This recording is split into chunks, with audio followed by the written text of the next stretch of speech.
السلام عليكم ورحمة الله تعالى وبركاته داودياشا ku xiran Hargar TV haddii aad channelka ku cusub tahay daawade subscribe saar maanta waxaanu idin soo gudbin doonaa faa'iidooyinka ay karootada leedahay karootada waxay ka mid tahay cunooyinka ugu caansan uguna waxtarka badan dhanka caafimaadka ee laga isticmaalo guud ahaan caalamka karootada waxay leedahay faa'iidooyin badan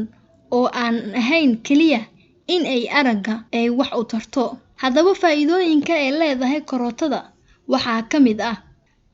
waxay ilaalisaa caafimaadka ilkaha karootada sidoo kale waxaa ku jira maadooyin badan oo ka qayb qaata ilaalinta caafimaadka ilkaha iyo ciridka qaar ka mid ah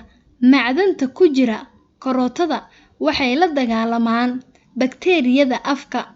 waxayna ka hortagaan suuska ilkaha waxay nadiifisaa beerka karootada shiidan wuxuu beerkaaga ka saaraa sun kaste oo khatar caafimaad ah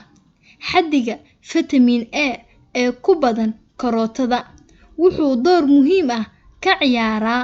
inuu jirka ka saaro sunta cunista karootada oo aad joogteyso waxay ka hortagtaa infekshinka ku dhaca beerka ee sababa cudurro ay ka mid yihiin cagaarshowga nabarada beerka iyo cudurro kale oo beerka ku dhaca waxay dhalaalisaa maqaarka